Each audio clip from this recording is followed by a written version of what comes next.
Tahukah Anda bahwa di dalam kehidupan kita itu ada yang namanya siklus.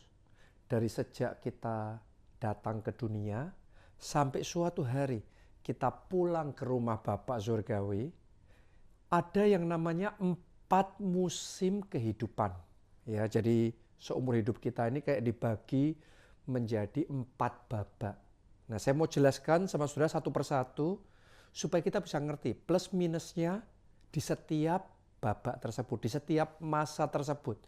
Dan apa saja yang perlu kita persiapkan, apa saja yang perlu kita lakukan. Dengan memahami ini, nanti Anda akan ngerti bagaimana untuk mengoptimalkan setiap musim kehidupan.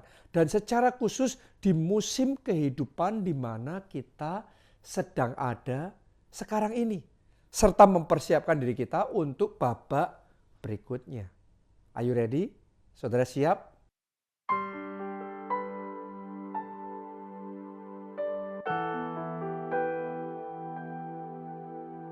Langsung masuk ya. Yang pertama, babak pertama itu manusia dari usia 0 sampai usia 25 tahun. Ini adalah masa kita belajar. Itu sebabnya it's okay to make a lot of mistakes. Sangat oke kita namanya orang belajar, ya kita banyak melakukan kesalahan, sering melakukan kesalahan. Namanya orang mau belajar. Ya belajar itu pasti dimulai dari kesalahan dulu, nggak bisa dulu. Tapi dari nggak bisa jadi bisa, dari nggak bisa jadi bisa. Di usia 0 sampai 25 tahun ada sangat banyak hal yang kita akan pelajari dari nggak bisa jadi bisa. Ini musim yang penting sekali untuk kita mengakumulasi skill, knowledge, mengakumulasi pengetahuan, hal-hal yang tidak kita pahami, dan terus belajar dan mendevelop diri kita semaksimal mungkin. Ini juga yang dilakukan oleh Tuhan Yesus. Alkitab mengatakan sejak Yesus masih kecil, ia bertumbuh makin besar, makin dikasihi oleh Allah dan manusia. Yesus semakin bertumbuh di dalam hikmatnya. Anda masih ingat nggak kisah Tuhan Yesus ada di bait Allah? Terus kemudian dia tanya jawab dengan para pemuka agama di sana, dengan tokoh-tokoh cendekiawan di sana. Artinya ada kehausan belajar yang luar biasa yang dimiliki Tuhan Yesus sejak dia masih kecil. Teman-teman yang lain mungkin suka bermainnya. Tentunya waktu masih kecil saya yakin Tuhan Yesus juga suka bermain.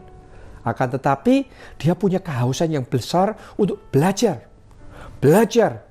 Belajar. Jadi buat Anda yang ada di dalam musim kehidupan ini, Anda harus tahu bahwa ini adalah musim yang sangat penting sekali untuk Anda gunakan untuk belajar. Coba Anda petakan hal-hal apa saja yang saudara belum bisa. Anda harus pastikan dari nggak bisa jadi bisa. Dari nggak bisa jadi bisa. Dan sementara Anda mempelajari begitu banyak skill. Kan kita dari lahir pun juga kita mulai belajar bicara. Benar apa tidak? Kita mulai belajar untuk duduk, belajar berdiri, belajar berlari, belajar berenang. Nanti belajar nyetir mobil, dan seterusnya. Jadi ini musim belajar. Dan sementara kita belajar di musim ini juga penting sekali. Anda anak remaja, anak muda, penting sekali di musim ini Anda melakukan discovery. Anda menemukan arah kehidupan saudara kemana. Visinya kemana. Jadi nanti ke depan apa yang akan Anda, goalnya apa. Arahnya kemana. Nah ini ditentukan sudah di sejak masa pertama ini, babak pertama ini, kita harus berdoa dan mencari sampai menemukan, ya ini arah hidup saya. Ya ini visi yang akan saya kejar dan saya perjuangkan di dalam hidup saya. Itu seharusnya kita sudah dapatkan sejak di babak pertama dalam kehidupan kita. Yaitu di usia 0 sampai 25 tahun. Oke, jadi saya dorong saudara, ayo belajar dan temukan arah kehidupanmu. Visi yang Tuhan mau engkau kerjakan dalam hidupmu apa? Rencana Tuhan, master plan Tuhan, blueprintnya Tuhan dalam hidupmu itu apa? Itu di babak pertama ini. Yang kedua sekarang, yaitu umur 26 sampai 5 tahun. Buat saya saudaraku, ini adalah masa berkarya. Jadi semua yang sudah kita pelajari di babak sebelumnya, sekarang eksekusi itu. Kerjakan itu. Tentunya nggak berhenti belajar ya. Karena seumur hidup kita terus belajar. Ya, akan tetapi yang jadi highlight di babak kedua ini, usia 26 sampai usia 50 tahun, adalah kita mulai berkarya. Oke, ini yang dilakukan oleh Tuhan Yesus. Karena dia sudah mempersiapkan diri dengan baik di babak sebelumnya. Dia belajar. Dia ready sekarang. Begitu masuk di babak kedua dalam hidupnya. Alkitab berkata di usia 30 tahun Yesus mulai masuk dalam pelayanan. Ya, dan di situ Yesus melayani dalam full capacity. Jadi kapasitasnya maksimal sekali. Makanya dia membuat impact-nya masif sekali. Hanya dalam 3,5 tahun pelayanannya, dampaknya wow. Kenapa? Karena dia ready. Karena di babak sebelumnya dia sudah belajar. Dia sudah mempersiapkan diri. Itu sebabnya di babak yang kedua ini, dia mengeksekusikan, dia mengerjakan apa yang sudah dia pelajari, sekarang dia lakukan, dia praktekkan itu, dan dia mengalami kemenangan yang gilang gemilang. Dia mengalami kesuksesan yang luar biasa. Itu sebabnya saya mau ngomong sama saudara, kalau di babak yang kedua ini kita masih gagap, kita masih belum bisa ini, belum bisa itu, masih mencoba belajar ini, belajar itu. Saya mau ngomong sama saudara, sesungguhnya kita sudah kayak orang bermain olahraga itu kalah set. Ya, kita sudah kayak ketinggalan. Itu sebabnya kita perlu berdoa, minta sama Tuhan supaya kita diberi anugerah mengejar ketertinggalan kita. Supaya kita diberi anugerah untuk kita segera bisa catching up, segera bisa mengejar, segera bisa belajar, dan kemudian berkarya dengan sungguh-sungguh sambil belajar, sambil bekerja, sambil belajar, sambil berkarya, sambil belajar, sambil mengeksekusi apa yang kita pelajari. Sehingga seperti Tuhan Yesus, Anda sampai di titik Anda ready, dan kemudian Anda mulai making impact. Anda mulai membuat impact dalam kapasitas yang full. Secara spirit Anda develop. Secara jiwa Anda berkembang luar biasa. Pikiran saudara berkembang luar biasa. Skill saudara berkembang luar biasa. Secara fisik Anda secara jasmani berkembang luar biasa. Jadi di dalam berkarya itu enggak separuh-separuh. Dalam berkarya-karya impact-nya full. Kenapa? Karena spirit, soul, and body sudah dikembangkan dengan maksimal dan kita siap untuk memberikan yang terbaik. Nah, Anda harus ngerti, hati-hati dengan overseeking terhadap comfort yang jadi masalah buat banyak anak muda. Zaman sekarang apalagi, cepat capek. Sebentar-sebentar sudah maunya istirahat, maunya healing katanya, bener apa tidak? Ya, satu excuse yang sering kali kita ngomong sama diri kita sendiri karena kita overseeking for comfort. Mencari comfort itu oke, tapi kalau over yang baik pun, yang oke pun menjadi not oke. Oke? Saya mau ngomong sama saudara, di masa ini adalah masa engkau menabur, bukan masa engkau pensiun. Tapi ini adalah masa engkau menabur. Ini musim menabur. Ya, karena itu di babak kedua ini, menaburlah sebanyak mungkin. Dengarkan baik-baik apa yang engkau taburkan di babak kedua ini yang akan menentukan tuaian yang engkau akan dapatkan di babak berikutnya. Jadi kalau Alkitab ngomong yang menabur sedikit, nuese, tapi tuaiannya sedikit. Yang menabur banyak, tuaiannya banyak. Doa saya dalam hidupmu, tuaianmu akan melimpah ruah. Tidak ada satupun dari saudara yang tuaiannya sedikit. Doa saya, tuaianmu berkelimpahan sampai luar biasa. Dan kuncinya adalah di babak yang kedua ini, menabur. Menabur waktu, menabur tenaga, menabur pikiran, menabur pengorbanan, perjuangan, segalanya engkau taburkan kehidupanmu, karena yang engkau taburkan akan menentukan tuaian yang engkau akan dapatkan di dalam kehidupanmu. Karena itu di musim yang kedua ini kuncinya harus highly dedicated. Oke, kita harus berdedikasi tinggi. Banyak orang melewatkan kesempatan yang luar biasa dalam kehidupannya karena dedikasinya rendah. Dedikasinya nggak cukup. Ya, saya mau tantang Anda, anak-anak muda di usia 25, di usia 26 sampai 50 tahun. Ayo perjuangkan, berkarya, dan miliki mentalitas highly dedicated. Oke, ini akan membawa perbedaan di dalam kehidupan saudara. Nanti tuaian akan kita dapatkan dan kita nggak akan pernah menyesali kehidupan kita. Ada banyak orang saudaraku yang maunya tiba-tiba nuai tanpa menabur. Ya, itu namanya mimpi. Itu namanya sekedar asal berharap. Ya, punya mimpi oke, tapi kalau mimpi kosong, nothing. Nggak ada apa-apanya. Oke, jadi punya mimpi harus tinggi langit, tapi Anda harus tahu, kita harus menabur untuk mencapai impian tersebut. Nggak bisa dong tiba-tiba sehat hanya dengan olahraga 1 hari.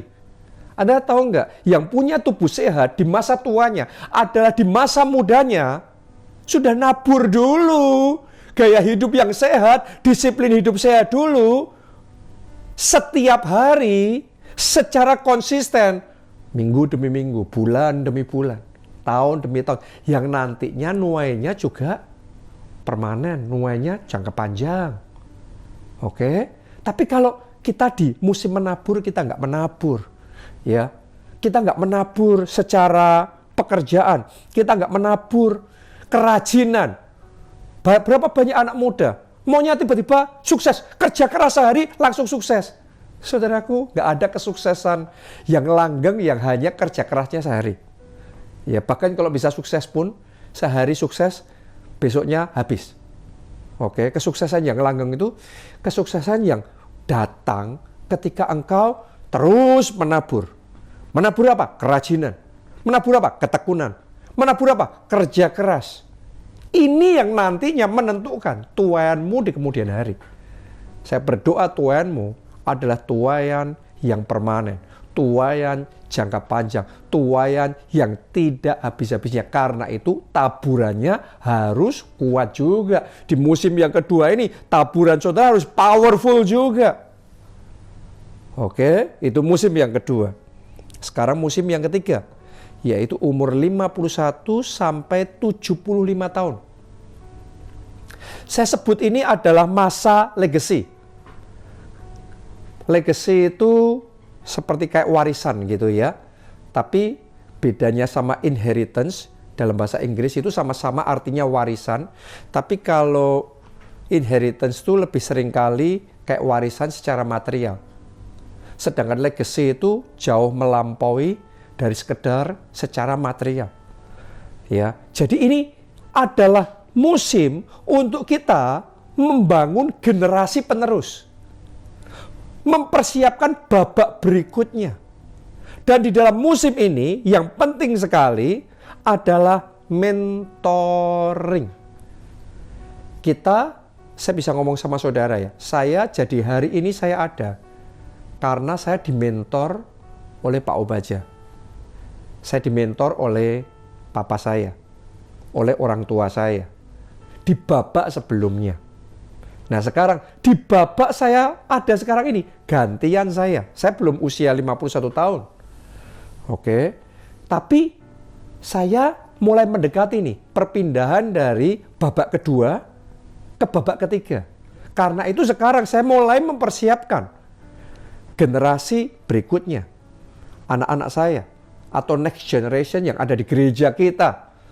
Jadi generasinya anak-anak saya, anak-anak muda usia 20-an tahun, usia 30-an tahun, saya mulai mau mencurahkan diri saya. Apa yang dulunya diajarkan sama saya, sekarang saya mau ajarkan. Apa yang dulunya diimpartasikan, sekarang saya mau impartasikan. Dulunya saya dimentor, sekarang gantian saya yang mementor. Sehingga apa? Ini jadi kesinambungan. Karena seberapapun besar kemenangan kita, seberapapun luar biasanya kesuksesan kita, kalau next generation-nya nggak bisa ngelanjutin, maka pada akhirnya semua kemuliaan itu akan hilang, akan lenyap. Jadi yang Tuhan mau dalam hidup kita, dari generasi ke generasi terus mengalami kemuliaan Tuhan. Bahkan Alkitab mengatakan from glory to glory. Bukan cuma to glory, tapi to greater glory. Dari kemuliaan pada kemuliaan yang semakin besar. Itu sebabnya dari generasi ke generasi harus terus dibawa ke next level lagi. Ke next level berikutnya. Kuncinya apa? Mentoring. Jadi di musim yang ketiga ini, kita mulai mempersiapkan generasi penerus kita. Sambil kita terus berkarya, belajar, kita eksekusi, bekerja dengan maksimal karena ini musim yang luar biasa sekali. Ya, tapi kita mulai mempersiapkan generasi penerus. Kita mulai mempersiapkan babak yang berikutnya lagi, gelombang yang berikutnya lagi. Oke, karena itu jangan lupa mentoring. Ya, saya sudah melihat orang-orang yang melupakan pentingnya mentoring ini. Maka pada akhirnya semua yang mereka bangun, semua yang sudah mereka kerjakan, akhirnya menjadi sia-sia. Setelah babak mereka lewat, nggak ada yang ngelanjutin, akhirnya menjadi sia-sia. Jadi penting sekali mentoring, penting sekali pemuritan. Dan Tuhan akan bawa kita from glory to glory, bahkan melampaui diri kita sendiri. Oke, di musim yang ketiga ini saudaraku, tadi saya ngomong sama saudara, ini adalah musim menuai. Kalau di musim yang kedua tadi musim menabur ya, di musim ketiga ini, makanya Anda akan melihat ya orang-orang yang di musim yang ketiga ini, mereka sudah mulai menikmati tuaian yang luar biasa di dalam kehidupan mereka. Jadi apa yang mereka tabur di babak sebelumnya, itu yang mereka dapatkan di babak ini. Tuaiannya mereka mulai terima, mereka mulai nikmati di babak ini.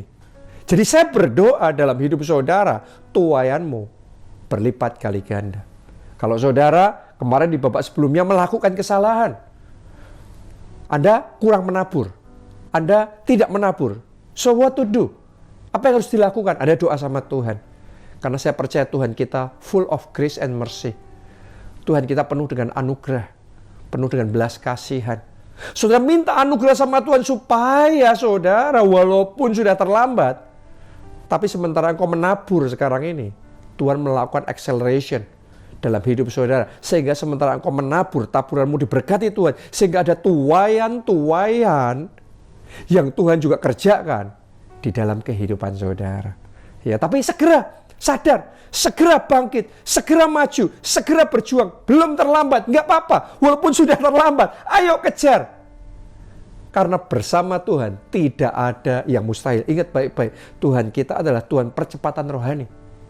Ya, kalau kita ngaku kita salah, kita sadar, kita bertobat, minta ampun, Tuhan bisa mengampuni dosa-dosa kita. Dan Tuhan bisa mendatangkan pemulihan di dalam kehidupan kita. Oke, itu babak yang ketiga. Sekarang yang terakhir, babak yang keempat. Usia 75 sampai 100 tahun. Saudaraku, ini adalah babak yang saya sebut masa finish strong. Wow. Seperti Rasul Paulus, dia berkata di momen akhir dalam hidupnya, ini yang perkataan dia keluar dari mulutnya. Aku telah mengakhiri pertandingan dengan baik. Artinya dia ngomong, aku finish strong. Aku bukan cuma sekedar sampai garis finish, tapi finish strong, finish well. Saya berdoa Tuhan memberikan anugerah kepada kita semua untuk finish strong, finish well. Maksudnya finish strong itu seperti apa? Seperti Rasul Paulus juga. Justru di babak terakhir dalam hidupnya, dia mengalami tuaian terbesar dan kemenangan terbesar dalam hidupnya. Sama persis seperti yang dialami oleh Kaleb. Kalau Anda baca dalam Alkitab, Kaleb itu di usia 85 tahun. Dia ngomong sama Yosua, Yosua, give me this mountain. Berikan aku gunung ini. Dia minta apa? Hebron. Itu satu bagian dari tanah Kanaan yang belum ditaklukkan orang Israel pada waktu itu. Kenapa? Karena dihuni oleh raksasa-raksasa yang paling besar, paling kuat. Ya, kadang-kadang sebagian orang berpikir, wah karena sudah tua, maka cari yang gampang aja. Tapi beda sama Kaleb. Justru karena dia sudah dipersiapkan di babak-babak sebelumnya dalam hidupnya, sekarang di usia lanjut, dia sudah 85 tahun. Dia memilih peperangan terbesar dalam hidupnya, yaitu take over Hebron. Yang luar biasa, Tuhan menyertai dia. Dan Tuhan memberikan kemenangan gilang gemilang. Justru di usia emasnya, usia 85 tahun ini, dia dapat berkat terbesar, dia dapat mujizat terbesar, dia dapat kemenangan terbesar di dalam kehidupannya. Doa saya ya, saudara, saya, kita semuanya di usia emas kita nanti, kita akan mengalami kemenangan terbesar di dalam kehidupan kita. Jadi buat Anda yang berpikir pensiun, buat kita saudaraku ya, anak-anak Tuhan, pensiunnya itu kalau sudah sampai surga. Rasul Paulus berkata, karena bagiku hidup adalah Kristus, mati adalah keuntungan. Karena itu jika aku harus hidup, artinya aku bekerja memberi buah. Justru di usia emas, di usia lanjut ini, buah yang harus kita hasilkan, buah yang terbesar. Buah yang paling banyak, yang paling manis, kita harus take over Hebron. Dan kita harus bisa ngomong seperti Rasul Paulus, aku telah mengakhiri pertandingan dengan baik. Finish well, finish strong. Bukan di akhir hidup kita terus jadi loyo dan gak ada apa-apanya. No. Ayo kita bangkit. Justru di usia emas kita, itu masa keemasan kita. Itu masa kemenangan terbesar di dalam kehidupan kita. Saya berdoa sharing firman Tuhan hari ini akan membukakan pengertian saudara untuk Anda ngerti seperti apa musim kehidupan itu. Dan Anda bisa mempersiapkan diri. Oh, kemarin yang saya lakukan salah, yang ini, yang itu. Anda evaluasi diri. Dan sekarang saya ada di musim ini, Anda optimalkan. Nanti berikutnya saya masuk ke musim itu, Anda persiapkan. Jadi ada 3 ya. 1, evaluasi musim sebelumnya. Yang musim sekarang ini saudara optimalkan. Oke. Dan yang musim akan datang Anda persiapkan. Saudara yang ada dan bisa memahami, menangkap apa yang baru saja saya bagikan ini, saya berdoa setiap musim kehidupan saudara akan dipenuhi dengan anugerah Tuhan, akan penuh dengan kesaksian yang luar biasa yang mempermuliakan nama Tuhan, dan akan penuh dengan sukacita yang melimpah-limpah di dalam hidup saudara. Hidup yang diberkati dan jadi berkat untuk kemuliaan nama Tuhan, dan jadi manfaat buat banyak orang, jadi berkat buat orang-orang di sekeliling saudara. Salam keluarga Allah, Tuhan Yesus memberkati.